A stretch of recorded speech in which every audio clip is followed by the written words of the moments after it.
Good day, students. I'm Mrs. Ogala by name, basic science teacher. I'm here to take you on a topic named First Aid. First aid, as you all know, is the provision of immediate care for an illness or injury. It is a treatment given to an injured person before the person can be taken to a proper place for proper treatment. Like I said, first aid is a provision of immediate care for an illness or injury. It is a treatment that is given to a person who is injured before the person can be taken to a place for proper treatment. A person who gives first aid is known as first aider. That is the person that ministers first aid to any injured person. It's known as first aider. And so in a first aid box, we have so many things that need to be in our first aid box. Example of this, we have soap, we have antiacid tablets, gloves, analgesics, spirit, plasters, cotton wool, bandage, iodine solution, scissors, and so on. All these are what are expected to be in a first aid box. When you have these things in the first aid box, as soon as a child or a person is injured, immediately the first aid box is there. You minister treatment to the injured person. And so we have qualities of a good first aider. Quality of a good first aider. It's not everybody that can minister first aid.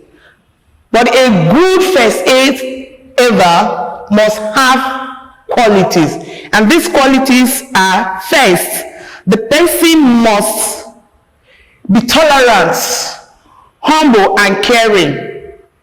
Somebody who tolerates, who is humble, who is caring, is a person that can minister this first aid to an injured person. Once you are not tolerant, once you are not humble, I believe that the interest to apply first aid to an injured person will not be there. So a good quality first aider must possess this character. He or she must be humble. He or she must be tolerant and caring.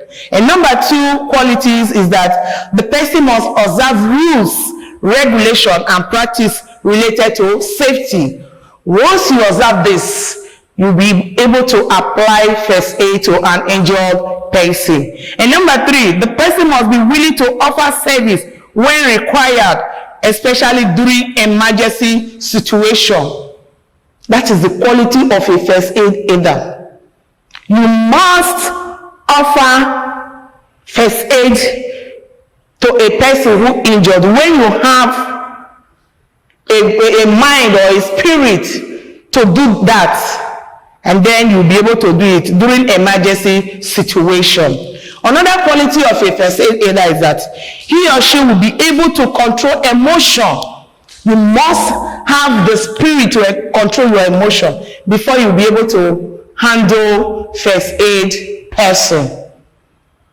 If you are emotional, like maybe like some people, once they see blood, you see them screaming or that kind of a thing, they'll be so scared to touch that blood. So if you have that kind of a spirit, I don't think that person will be able to minister first aid. So any quality person that is a first aider, he or she must be able to control emotion.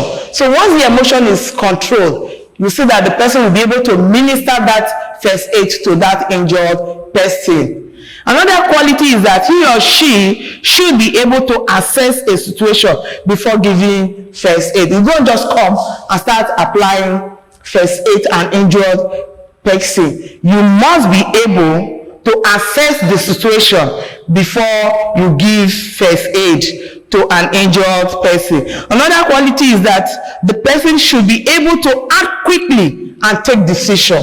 You might see an injured person, instead of you acting quickly, the person will just be saying one thing or the other, trying to do this and that, instead of acting quickly to that emergency situation. If the person cannot do that, that means he does not possess the quality of a first aider. A first aider must have these good qualities to be able to act quickly and take decision when there is an emergency. Then the person will be able to treat that person immediately before the person can be taken to a proper place for proper treatment. So these are the qualities of a first aider. And then we have under first aid the importance of first aid. Why do we apply first aid to an injured person? First aid is very important in our homes, in anywhere. First aid is very, very important. One important is that it is essential for emergency case. It is what? Important for emergency case. First aid is very good. Even in your home, you should have a first aid box, so that if there's any injury, the parents should be able to apply first aid before taking that person to a proper place for proper treatment. And number two important is to reduce the chance of excessive blood loss. For instance, a person is injured or an accident occurs. There's blood all over the places. If the Red Cross is there to apply first aid, or anybody who is having first aid box should be able to bring first aid box and apply first aid treatment to the person, it now reduces the excessive blood flow of that injured person. That is why first aid is very necessary. So it's very important. First aid box is very important, and at the same time, the treatment to that injured person is very important to reduce excessive flow of blood of the injured person. Another important is that to save life in an emergency. First aid is very important to save life during emergency case. Once first aid is being applied, you see the case of losing lives will be reduced because that person has been given first aid treatment, and then the person can be taken to a proper place for a proper treatment. So these are the reasons why first aid is very important. It must be to save lives in an emergency case, and also essential for emergency, when there's an emergency. So people should be able to apply first aid first, so that the person, to save the life of the person. These are the importance of first aid. If you have these things in the house, like your first aid box, should be able to apply them when there is accident in the house. With this, and I believe that you understand what first aid is all about. First aid, like I said, is the provision of immediate care for an illness or injury before the person can be taken to a proper place for proper treatment. So I believe you have understand what first aid is all about, what first aid person can do, a good quality first aider. Like I said, a first aider is the person that applied first aid to an injured person. And also, we have the importance of first aid. And so with this, you'll be able to know what first aid is all about. And if you are asked question number 8, what is first aid, or what are the importance of first aid, or what are the things that can be found in a first aid book, should be able to know this through the explanation.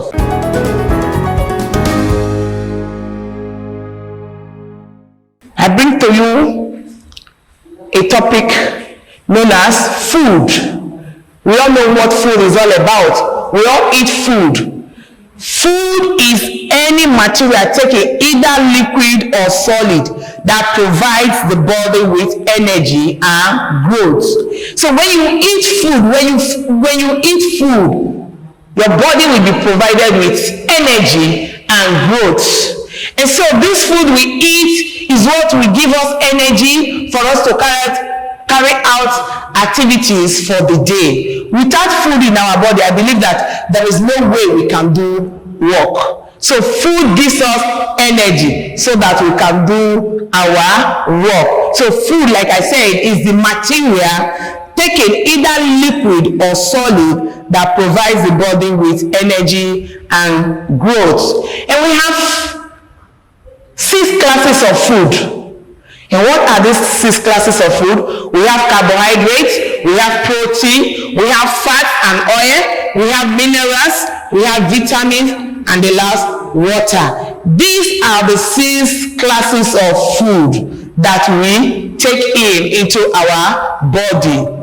When we eat this food, it helps the body to nourish. It helps the body to grow well. It helps the body to have energy for the activities of the day work. Under this food, when we eat this food, it has a lot of things to do in our body system, which is known as importance of food. Importance of food. Why do we eat food? We eat food because it helps us to eliminate hunger. When you are hungry, what do? You have to look for something to eat so that your body will be okay. Without you eating that food, there is no way you can do anything. There are some children who did not eat it for hours. You see them sitting down one place because the energy is not there, because food has not been taken into the body. So when we eat food, it helps us to what? To eliminate hunger. And number 2, it is for body building. When we eat food, food helps us to build up our body. It helps to build our body. I am talking about the importance of food. Like I said, number 1, it helps to eliminate hunger. Number 2, it helps to build up our body. Number 3, it provides energy for the body.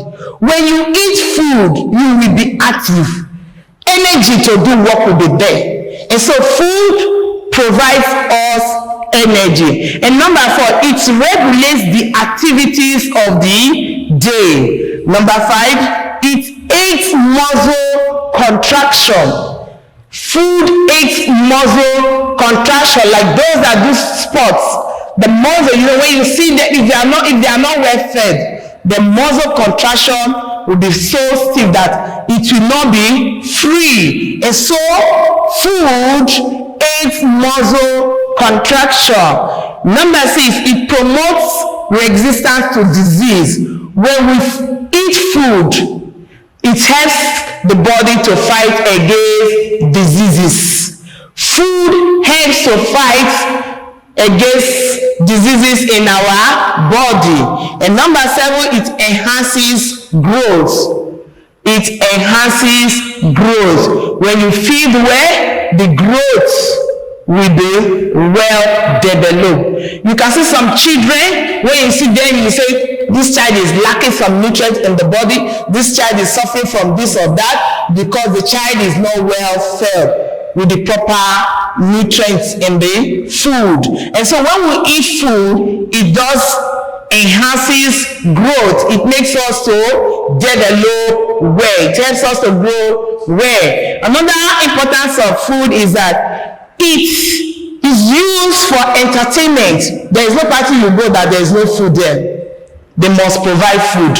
So it's used for entertainment. Food is used for entertainment. Anywhere you go to, the first thing they do is to offer you food. Whether water, whether fruit, they are all food. So food is used for what? Entertainment.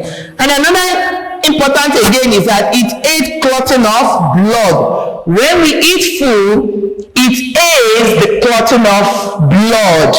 And then number 10, it controls water balance in the body. So you can see the importance of food in the body.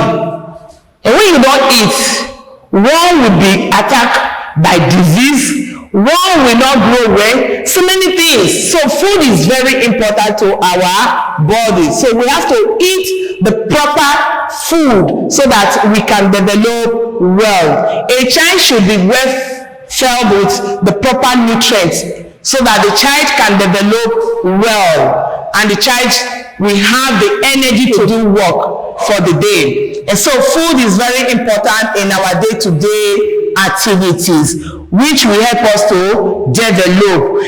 And another thing again is that when the body lacks nutrient, the body is exposed to so many diseases, because this nutrient in the body will help to fight against these diseases.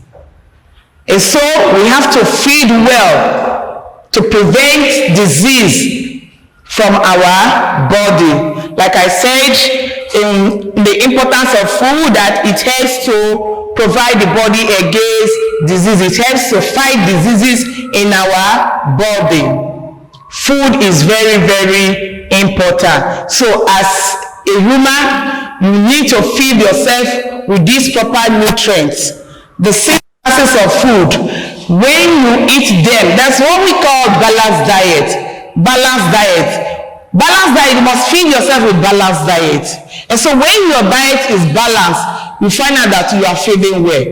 Balanced diet. Balanced diet is a diet that contains all the 6 classes of food. Balanced diet, I said, is a diet that contains all the 6 classes of food. What are these 6 classes of food? We have carbohydrates, we have protein, fats and oil, vitamins, minerals, and water.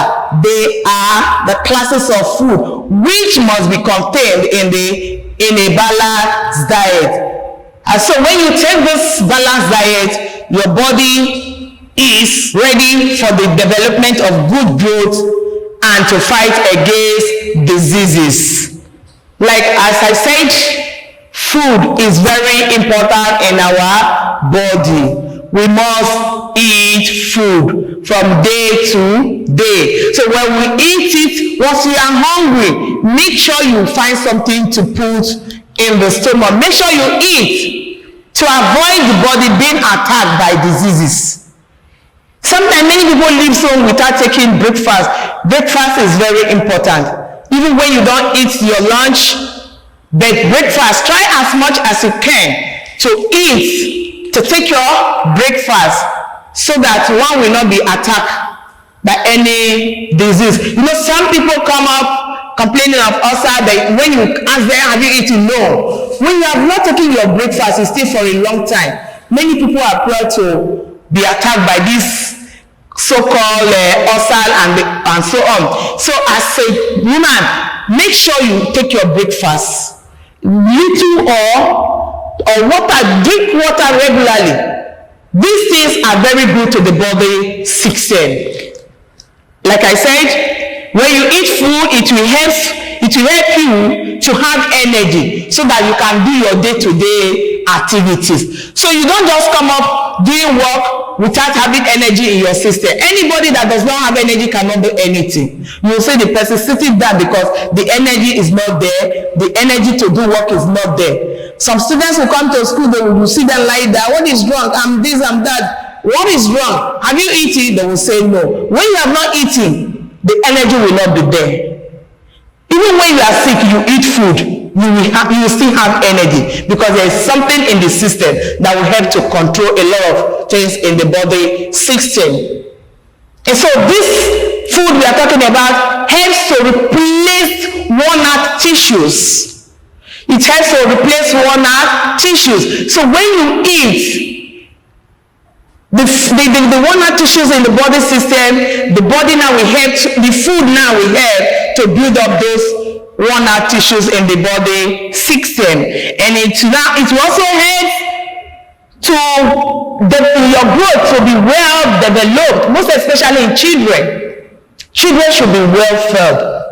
Good food. They should eat good food. And so you see their development, the growth in their body system. It will be so well because they are well fed. Not eating all these excessive food that does not contain nutrients. You must eat Good food that contain the 6 classes of food to help the growth develop well. When you eat this food, sickness, disease is nowhere to be found in your system. Even when it's there, it will help to attack it, because food helps to fight against diseases in our system. And so with this, and I believe that you understand what food is all about. At the same time, like as my first topic, which I say first aid, you should be able to understand what first aid is all about, the content in a first aid box, and the quality of a first aider. When you know this, and at the same time, you know this other topic, which I said food, the importance of food, the classes of food, what balanced diet is all about. Like I said, balanced diet is a diet that contains all the 6 classes of food in the right proportion. It must be in the right proportion, and then it can be called balanced diet. With this, I believe that we have picked so many things on food, at the same time on first aid. So when you are called upon to answer any question under it, you should be able to answer it.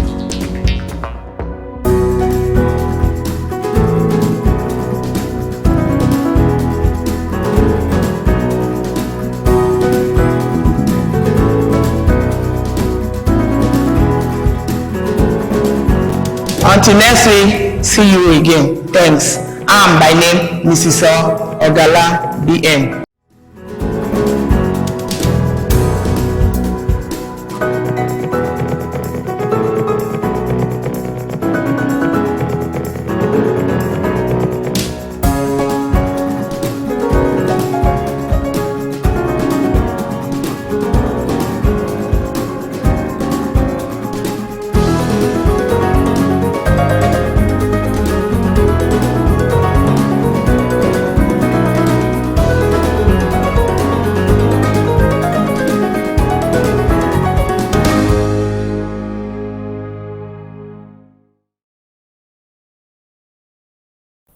Good day, students. My name is Onome Okoye.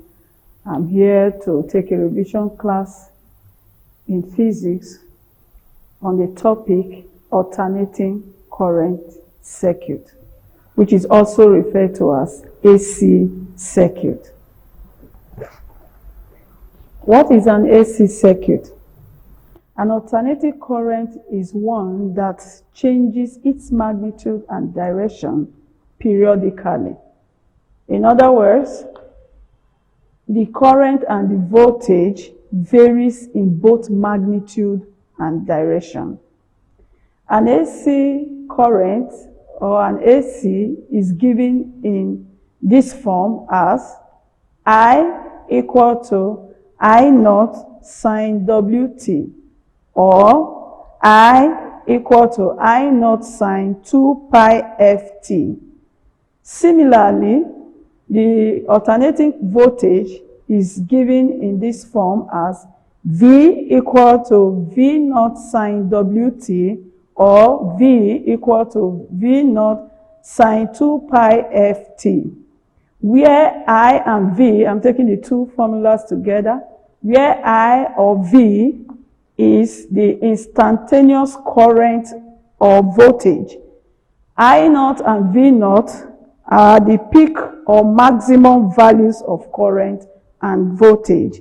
WT is the phase angle, while W is angular velocity. Also, F is the linear velocity.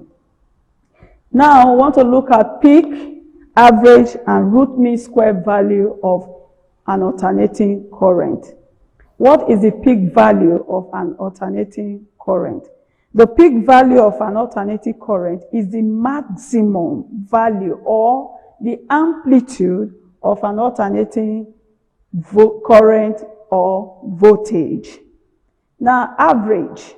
The average value of an alternating current or voltage is 0, which means that for this reason, AC voltage is not good in applications like electroplating.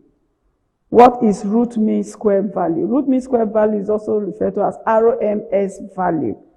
The root mean square value, which is RMS of an alternating current, is the value of the alternating current which produces heat in a resistor at the same rate as that produced by a DC current. DC means direct current. So mathematically, IRMS, that is root mean square value of current, is equal to I naught over root 2, which is also equal to 0.7071 I naught. Now, I naught there, we have talked about it before, represents peak or maximum value of current.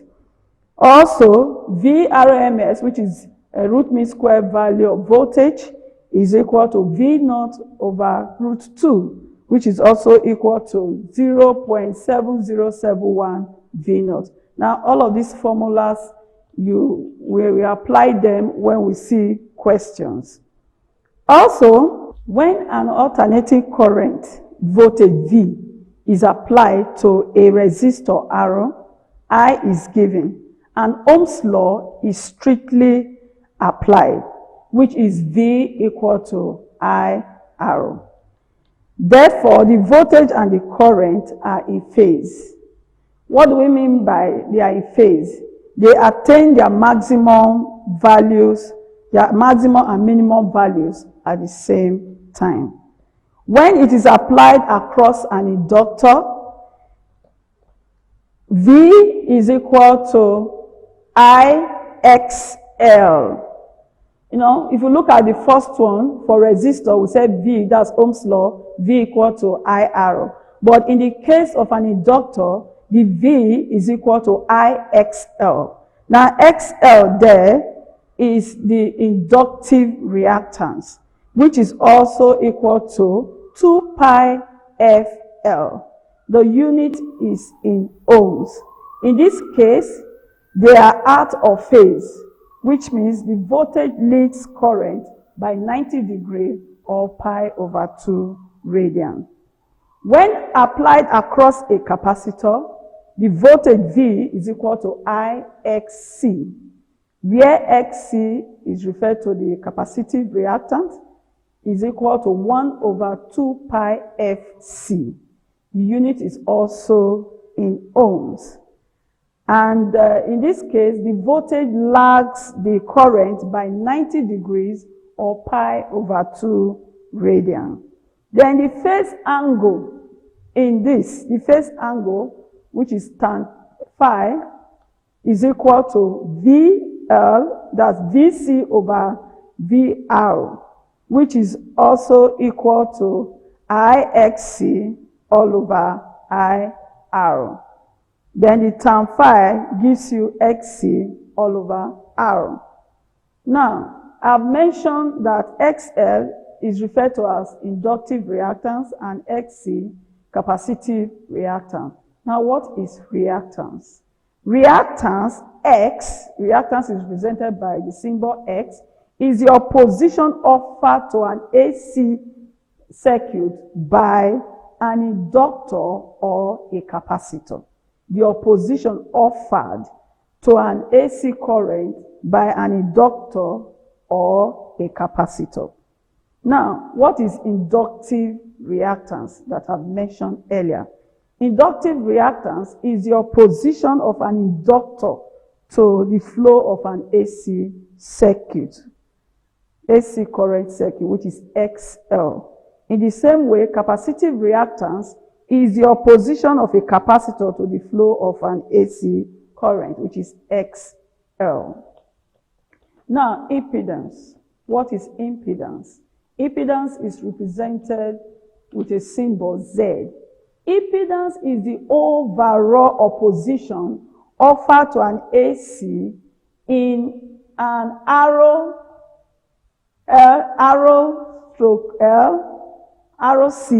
ROL, or ROCL circuit. How do I mean by ROC, ROL, LC circuit. RL is a circuit that contains resistor and inductor. RC is a circuit that contains resistor and capacitor, while RLC is a circuit that contains the three of them together. So when the three of them or two of them are opposing the flow of the current, there is referred to as impedance. So it is, you can still define it as the total combination, or is the combined opposition to an AC by both reactive and resistive component. So representing impedance Z mathematically, Z is equal to the square root of R squared plus XL minus XC all squared, or Z is equal to the square root of R squared plus the brackets open WL minus 1 over WC all squared, which eventually will give us the root of R squared plus 2 pi FL minus 1 over 2 pi FC all squared. Remember, 2 pi FL is also equal to XL, that's the inductive reactance. Inductive reactance XL is equal to 2 pi FL, while XC, capacitive reactance, is equal to 1 over 2 pi FC. So breaking it down, depending on how the question is in any question, then you'll be able to apply any of the formula as it were. And the voltage across them is given by V squared equal to VR squared plus VL minus VC all squared. Now the phase angle is given as phi, which is the angle between the supply voltage and the current, which is tan phi equal to VL minus VC all over R, which is also equal to XL minus XC all over R. Take it again, tan phi equal to VL minus VC all over VR, which is equal to XL minus XC all over R. Of course, XL there is the inductance, capacitive, inductive reactance minus the capacitive reactance all over the resistance there. Now, in an AC circuit, power is dissipated. Now, power given out or dissipated by a pure inductor and a capacitor when an AC current flows through them is zero. So the only power that is dissipated or given out in an AC circuit is across the resistor. So in other words, power P is equal to IVR. We also have power equal to I squared R, and also power is equal to IV cos theta. So we have different formula for that. Where cos theta, cos phi is equal to power factor. And that power factor, cos phi, is equal to VR over Z, which is also equal to R over Z. Now, I want to also talk about resonance in alternating current circuit. Now, resonance occurs in an alternating current circuit when the inductive reactance equals the capacitive reactance. So, resonant frequency, which is F0, is the frequency at which the inductive reactance equals the capacitive reactance, or the frequency at which minimum impedance occurs. And the formula is F0 equal to 1 over 2 pi root 2C. The unit is in hertz. Like I said before, units are very important in physics.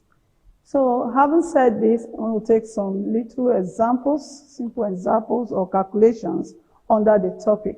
Now the first question is, calculate the instantaneous value of a current by I equal to I naught sine WT if in a circuit it has RMS value of 15.0 amperes when its phase angle is 30 degrees. Now, what do? First and foremost, the physics of the question, which is a formula. So the formula, you give the formula which says the formula is given there as I equal to I naught WT.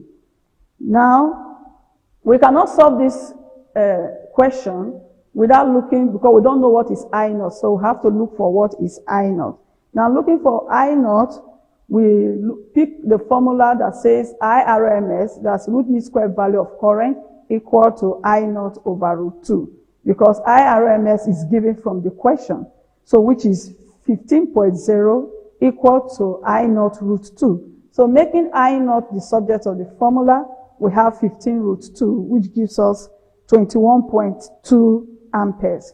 So having known what I naught is, we have to, substitute the value of I naught back into the formula of I equal to I naught sine WT. So now I is equal to I naught, which is 21.2 times sine theta, sine 30 degrees, because from the question, it said the phase angle is 30 degrees, which is WT. So 21.2 times sine 30 degrees, you evaluate that, and the answer is 10.6 amperes. Now take note, when you are, doing your calculations in physics, the units are very important. The formula gives you a mark, the substitution, correct substitutions give you another mark, then correct answer with unit, another mark. If you get the answer and you fail the unit, you lose half mark for that. So be careful when you are calculating. Now we take another example. It says an AC mains has a voltage of 240 volts and supplies a current of 5.0 amperes to an electrical appliance. So what are the peak values of the voltage and the current? Now, given from what is given from the question, we have the root mean square value of voltage as 240 volts. The RMS value of current is given as 5.0 amperes. We're looking for I naught and V naught. Now, using the formula, like I said before, formula first, VRMS, which is equal to V naught over root 2, correct substitution of that formula, which is V naught equal to 240 root 2, gives you 339 volts. So correct substitution and correct answer, you get your full marks. In the same way, for the root mean square value of current, which is equal to the peak current, that's I naught over root 2. Correct substitution also, and correct answer gives you your full mark. Then moving on, another question. It says a resistor, an inductor, and a capacitor are connected in series to an AC power supply. A current of 2 amperes flows in the circuit when the frequency of the applied voltage V is 200 over pi hertz. Say the potential difference across the resistor, inductor, and capacitors are 100 volts, 52 volts, and 270 volts respectively. Draw the circuit diagram and find 1. The supplied voltage, 2. The resistance of the resistor, 3. The inductance of the inductor, and 4. The capacitance of the capacitor. Now, in such a question, the first question says draw the circuit diagram. So you have to produce the circuit diagram.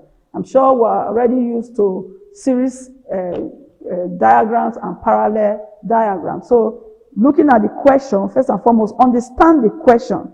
He said the resistor, the inductor, and the capacitors are connected in series. So you produce a circuit diagram of R, L, and C in series. So that gives you a mark first. Then you move on to the second question that says calculate the supply voltage, right? The supply voltage. So the formula first. Now given from the question, we have I as 2 amperes. Supply voltage is what we're looking for. The frequency is given as 200 over pi hertz. The V arrow, the voltage across arrow is given, arrow is resistance, is 100 volts. Voltage across inductor is 52 volts. and the voltage across the capacitor is 270 volts. Now supply voltage V, formula first, which says V squared is equal to V arrow squared plus VC minus VL all squared. Removing the square, we square, if you remove the square both sides, the square root, we have introduced a square root on the other side. So we have V equal to V arrow squared plus VC minus VL all squared. Correct substitution, like I said again, V arrow is 100 squared plus 270 minus 52 all squared. When you evaluate, evaluate correctly, you will get V as 239.8 volts. That's the first one, supplied voltage. Now the next one is the resistance of the resistor. From Ohm's law, we know that V is equal to I arrow. So R, which is the resistance, is equal to V over I. The V is the voltage across the resistor, which is 100 volts, and the current is 2. So 100 over 2 gives you 50, which is 50 ohms. Also, the inductance of the inductor is XL equal to 2 pi FL. 2 pi FL. What we are looking for is L, which is the inductance. So making L subject of the formula, you have XL, which is inductive reactance, all over 2 pi F. So XL, now VL, we know that from Ohm's law, we said V is equal to I arrow. So for the case of an inductor, VL, the V becomes VL, which is equal to IXL. In place of arrow, you now have XL, inductive reactance. So because we are doing that because we don't know what is XL, so we have to solve for it first. So making XL subject to the formula, which is the inductive reactance, we have the voltage across the inductor and over the current, which is 52 over 2. That gives us 26 ohms. So from there, going back to XL, which is equal to 2 pi FC, making L subject to the formula because we're actually looking for the inductance, which is L, which is equal to XL over 2 pi F. Now we have gotten XL, which is 26. So we can now apply it. We can now substitute XL into the formula, which is 26. Okay, so we're trying to look for X, that's L. So from the formula of XL equal to 2 pi FL. So making L, which is the inductance, subject to the formula, you have the capacitive inductive reactance all over 2 pi F. Then substitute correctly, because we have already solved for XL, which is 26, all over 2 pi is there. Then frequency F is given from the question, 200 over pi. So correct substitution, L will give us 0.065 henries, because the unit of inductor is in henries. Okay, looking for the capacitance of the capacitor. Now going back to Ohm's law of V equal to I arrow. For capacitance or for capacitor, we have VC equal to, that's V equal to I arrow. Then in case of capacitor, the V becomes VC equal to IXC. So making XC subject to the formula, we have VC all over I. So correct substitution again, VC is 270, that's the voltage across the capacitor, all over 2. That gives us 135 ohms. So from there, going back to the formula of XC, which is equal to 1 over 2 pi FC, making C subject of the formula, which is the capacitance. We have 1 over XC pi F. 2 pi times F times frequency. So if you substitute correctly also, you get the answer 18.5 microfarad. Now 18.5 microfarad, when you break it down, you have 18.5 times 10 raised to power minus 6 farad, which is the SI unit of a capacitor.